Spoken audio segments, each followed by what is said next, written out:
emotion impact on learning. So, identify the differentiate between intrinsic and extrinsic learning motivation. The next one is compare the effectiveness of motivated and unmotivated through observation, hands-on experiences. So, analyze classroom learning behaviors to differentiate the intrinsic and extrinsic motivation. By the end of the lesson, students should be able to apply strategies for enhancing motivation and themselves and others through active participation and questioning. So, what is motivational? Does any one of you have any idea? Can you raise your hand? What is motivational? None? So, okay, what is motivational, by the way? So, motivational means something that inspires or encourages you to do something, action, or to strike people. Or, for example, motivational means there's someone really inspires you to do it, or action, or your friends influence you to do that. So that's also a motivational. So next slide, we also have the two types of motivation, which is intrinsic and extrinsic.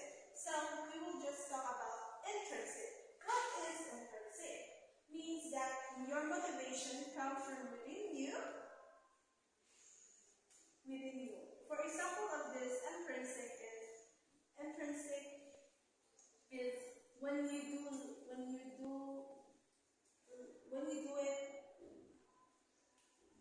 do it. For example of intrinsic is a student studies hard for a math test because they love solving problems, but not just by doing, just to get some recognition or an achievement to do that. So we also have an extrinsic motivation, means that you get for when you do something, you get a reward or avoid punishment from outside yourself. So extrinsic motivation is a student studying hard to get a good grades and earn a scholarship. That's extrinsic motivation. And we also have another example. You study EdTech because you want to go beyond your learnings by doing abroad, studying abroad. So that's extrinsic motivation. So next slide, please. So before we do to our next discussion, we will have some activity first. So we have an activity, it's called reflection. So how do you stay motivated? You can choose it intrinsic or extrinsic of how you stay motivated by the end of this lesson. So you can answer that, and I give you 5 minutes to answer that and one whole sheet of paper. So are you done? Now, okay, let's go to our next discussion. We have the 5 motivational theories. So we have number 1 is we have the Maslow hierarchy of needs. People are motivated to fulfill basic needs like food, water, and safety. Before moving on to the higher level, so we have the first one is the Maslow hierarchy of needs. So the people really motivated to strive of like water, food, or safety too before they do to go beyond. So we also have the Herbert's two-factor theory, divides workplace factors into factors. Like this theory is about on work, like you work hard to gain the recognition, the achievement, the growth that you wanted to be, and they also have if you're looking for the like higher salary, jobs, condition. And the next slide, please. So the third one will be discussed by my co-member, Ms. Lobitano.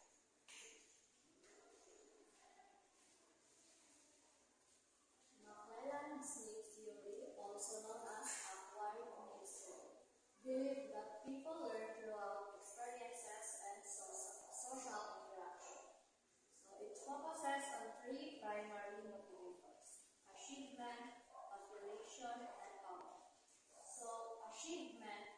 motivated by taking challenges, projects, and receive a feedback about their performance.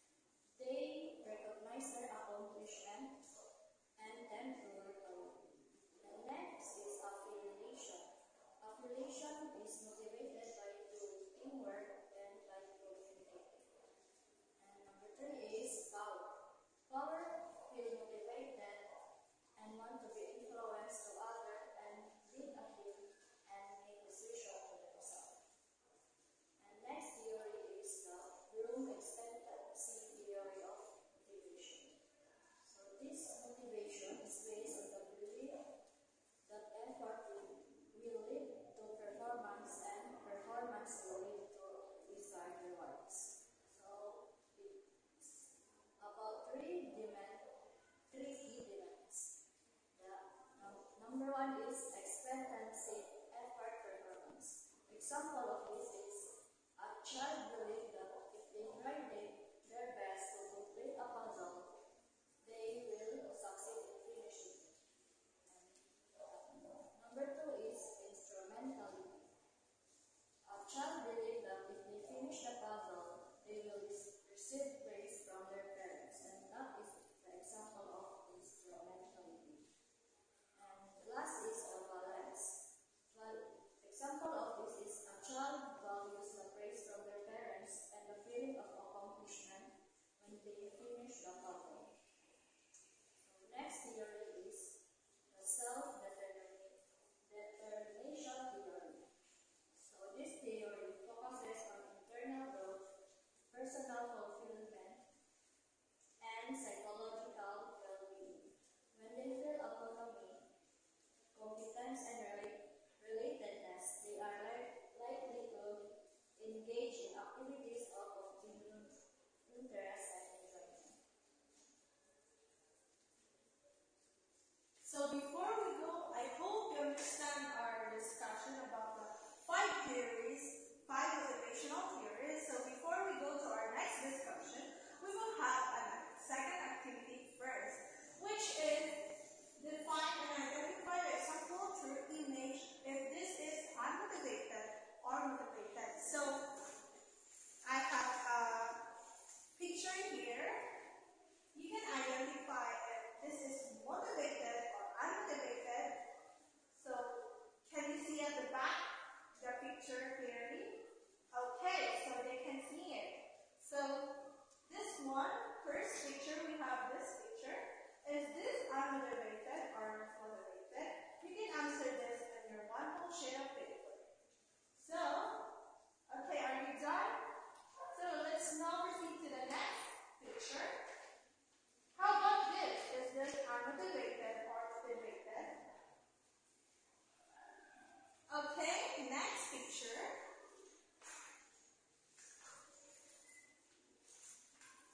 So if you're done, okay, so that we can now next proceed to the next picture. Okay, let's proceed to the next one. This picture is really confusing me right now. And this is motivated or unmotivated. Can you see it? Okay, I'm going to the next one.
Okay, now are you done?